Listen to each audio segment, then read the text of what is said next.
حمزہ اب ہم تھوڑا سا عمرے والا جو ٹریول ہے اس کو دیکھتے ہیں کہ اس میں کچھ لوگوں کے ساتھ یہ ہوتا ہے کہ ان کو یورینیشن کا بہت زیادہ مسئلہ ہوتا ہے. ابھی وضو کر کے آتے ہیں, نماز پڑھتے ہیں یا پڑھنے کے دوران آ جاتا ہے کچھ لوگوں کو, اور کچھ لوگوں کو یعنی ابھی پڑھتے ہی ہیں, 2 سنتیں پڑھی ہیں, 4 سنتیں پڑھی ہیں, درمیان میں آ گیا. تو کچھ لوگ اس میں پیمپرز وغیرہ بھی, جتنے بھی ایڈلٹ لوگ ہیں وہ ایڈلٹ پیمپرز بھی یوز کرتے ہیں. عمرے کے اندر جب آپ جاتے ہیں, آپ کو پتہ ہے کہ وہ اتنا حرم کا سائز اتنا بڑا ہے, آپ کو وضو کرنے کے لیے بہت زیادہ باہر جانا پڑتا ہے. اس دوران اگر کوئی اس طرح کا شرعی عذر آ گیا ہے تو اس کو کیسے مینج کرنا؟ یہ میں ذرا اس کو 2 کیٹیگریز میں ڈیفائن کرتا ہوں. ایک وہ لوگ ہیں جنہیں قطروں کی بیماری ہے, ایک وہ ہیں جنہیں استنجا کرنے کا طریقہ ہی نہیں آتا. اس اعتبار سے تو پورا پاکستان ہی قطروں کی بیماری میں مبتلا ہے, الا یہ کہ کسی نے میری ویڈیو دیکھی ہے.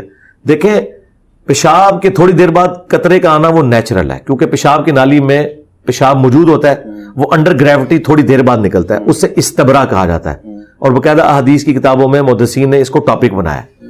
تو وہ تو آنا ہی آنا ہے, وہ میں نے استنجے کا طریقہ بتایا اپنی ویڈیو کے اندر. اس پوری ایکٹیویٹی کو آپ کر چکے. مثلا 12 بجے آپ نے پیشاب کیا ہے تو 1 بجے تک تو قطرے نہیں آتے, زیادہ زیادہ 12:05 یا 10 منٹ تک آئیں گے.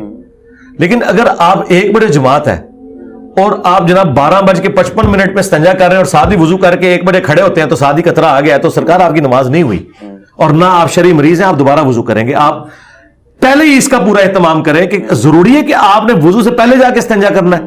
اور بعض پبلک میں یہ بھی مشہور ہے کہ جس کا وضو ٹوٹ جائے اس کو استنجا بھی کرنا پڑتا ہے. نہیں جناب, استنجے کا تعلق وضو کے ساتھ بالکل نہیں ہے. میں اپنے بچپن سے دیکھتا تھا کہ کتنے بوڑھے لوگ ہیں وہ ٹوائلٹ کا دروازہ مسجد کا بند کرتے ہیں, چند سیکنڈز کے بعد باہر نکل آتے ہیں. میں حیران ہوتا تھا, یار اتنی دیر میں تو بندہ پیشاب نہیں کر سکتا, استنجا نہیں کر سکتا, کرتے کیا ہے؟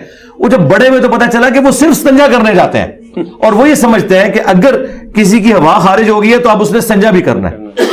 تو اس کا اس سے استنجے سے کوئی تعلق نہیں میرے بھائی. اچھا, اب اس طرف واپس آ جائیں کہ جو بڑی عمر کے لوگ ہیں جن کا مثانہ ویک ہو جاتا ہے, جی بڑے عمر کے لوگ جن کا مثانہ ویک ہے, جن کے قطرے مسلسل ہی جاری رہتے ہیں چاہے وہ پیشاب کریں نہ کریں, اب وہ شرعی مریض ہیں, وہ پیمپرس یوز کریں, احرام کی حالت میں بھی یوز کر سکتے ہیں.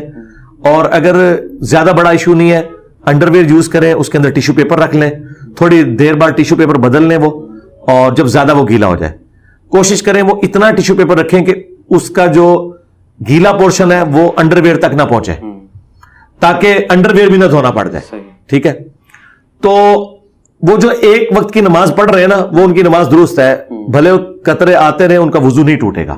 اس طرح جس کو گیس کا ایشو ہے مسلسل, وہ ایک وضو کے ساتھ ایک نماز پڑھ سکتا ہے. ٹھیک ہے, اور یہ یورینیشن کے میں بھی یہی ہے, ہاں وہ بھی ایک وضو کے ساتھ ایک نماز, یا اگر اس کے ساتھ کیٹاسٹرافک کنڈیشن ہے یا سفر میں ہے تو 2 نمازیں بھی پڑھ سکتا ہے. زور اثر جمع کر لے گا, مغرب عشاء جمع کر لے گا.